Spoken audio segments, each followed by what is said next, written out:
Friend assures me it's all or nothing, but I am not really worried.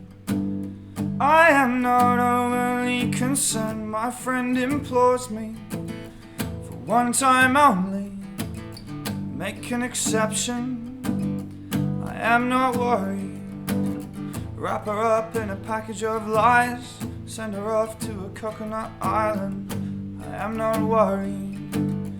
I am not overly concerned with the status of my emotions. Oh, she says you're changing, and then we're always changing. It does not bother me to say this isn't love, 'cause if you don't want to talk about it, then it isn't love. And I guess I'm gonna have to live with that, but I'm sure there's something in a shade of grey or something in between, and I could always change my name if that's what you mean. My friend assures me it's all or nothing, but I am not really worried. I am not overly concerned. You try to tell yourself the things you try to tell yourself to make yourself forget. To make yourself forget. I am not worried if it's love, she says. We're gonna have to start to think about the consequences. She don't get no sleep in a quiet room, and this time when kindness falls like rain, it washes me away. Anna begins to change her mind, and every time she sneezes I believe it's love. No, Lord, I'm not ready for this sort of thing, but I'm not gonna bend, and I'm not gonna worry about it anymore.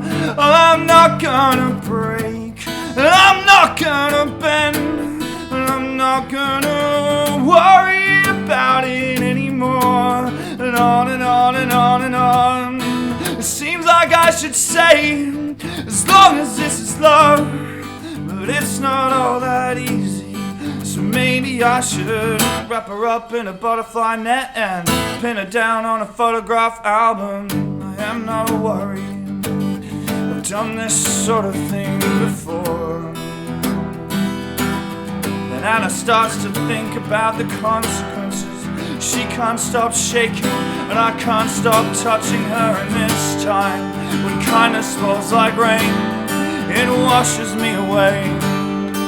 And Anna begins to change my mind.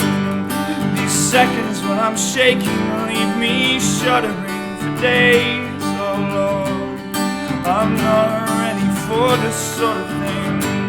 She's talking in her sleep, and it's keeping me awake. And Anna begins to change her mind, and every word is nonsense, but I understand it all, Lord. And I'm not ready for this sort of thing. And her kindness bangs are gone, and it's moving me along. And Anna begins to fade away. It's chasing me away. She disappears. And oh Lord, I'm not ready for this sort of thing. You performed a wonderful cover for us. Tell us about that. Thank you. I performed a cover of a song called Anna Begins by the Counting Crows. Oh, sorry, Counting Crows, there's no the. God damn it, Get it right, I am a real fan. Yeah. Counting Crows, my older sister was into Counting Crows, and the first bands I fell in love with was like Iron Maiden and Pantera and stuff like that. Okay. But my sister got August and Everything after their first album in '93 when it came out, and effectively bullied me into learning how to play the songs on it because she wanted to sing along with them, and I thought they were some wussy acoustic guitar band at the time. But I did learn how to play all the songs on that record, and sort of looking back on it now, I think it gave me a really, really firm grounding in songwriting as an art form, and I've sort of gone on there. I would count them as one of my biggest influences, or one of my favourite bands. And Actually, yeah, I finally met Adam Duritz earlier this year. We were in Australia. I'd been kind of almost crossing paths with him a couple of times. And we have a few mutual friends, and I knew that he knew who I was. But I kept missing him at airports and stuff. And we got to Byron Bay Blues Festival in Australia, and our dressing room was directly opposite theirs, so I got a deck chair and I plonked it down in front of theirs, and I was like, right, I'm going to sit here until I meet this bastard. And I did, and he was an absolute sweetheart, and he was really nice. And I then walked away, and I called my sister, even though it was like 4 a.m. in the UK, and I said, I win at life! And she said, I'm never speaking to you again. Brilliant. And everyone lived happily ever after. But yeah, they're one of my sort of foundation bands. Brilliant, and you are massive on covers. I think anyone who's a massive fan of you will know that like you will just play so many different songs. Yeah. A real variation, like ABBA, Queen, as well as No Effects and things like that. How do you decide what covers to play? Well, I like to think. First of all, I like to think I'm just a fan of songwriting. Really, is my preferred thing that I listen for. I don't really care how it gets dressed up, and I think that there's more in common between ABBA and NoFX than separates them actually, at least on the level of pure songwriting.